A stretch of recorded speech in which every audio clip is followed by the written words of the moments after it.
America Iran तनाव और Hormuz strait में बढ़ते खतरे के बीच भारत के लिए राहत की खबर सामने आई है।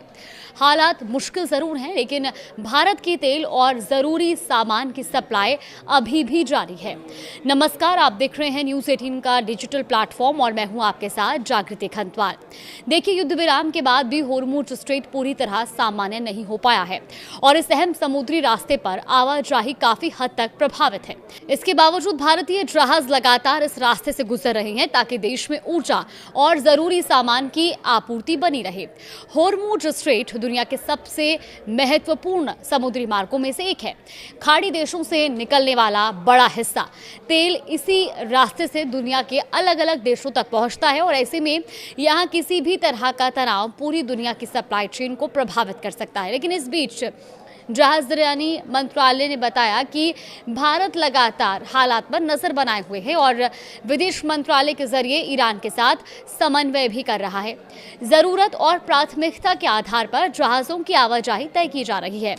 वहीं जहाजरानी निदेशक उपेश कुमार शर्मा के मुताबिक पेट्रोलियम और प्राकृतिक गैस मंत्रालय और इसके अलावा उर्वरक मंत्रालय के साथ मिलकर ये तय किया जाता है कि कौन से जहाज सबसे पहले निकालेंगे और किन्हें प्राथमिकता दी जाएगी। सबसे अहम बात यह है कि इस समय होर्मुज क्षेत्र में करीब 13 भारतीय झंडे वाले जहाज मौजूद हैं।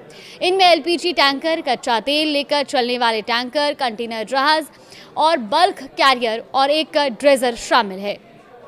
28 फरवरी के बाद से अब तक कई भारतीय जहाज इस संवेदनशील जलमार्ग को सफलतापूर्वक पार कर चुके हैं।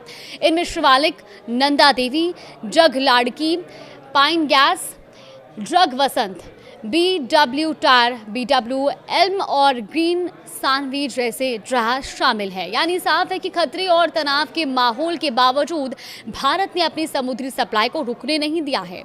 एक तरफ जहां 13 भारतीय जहाज अभी भी होर्मुज क्षेत्र में मौजूद है, तो वहीं दूसरी तरफ 28 फरवरी से शिवालिक, नंदा जैसे जहाज अब तक इस मार्ग को पार कर चुके हैं और सरकार का भी कहना है कि जरूरी तेल और अन्य आवश्यक सामान की सप्लाई बनाए रखने के लिए लगातार समन्वय और निगरानी की जा रही है। तो कुल मिलाकर चुनौती बड़ी है, लेकिन भारत अपनी ऊर्जा सुरक्षा और सप्लाई चेन को बनाए रखने में जुटा हुआ है।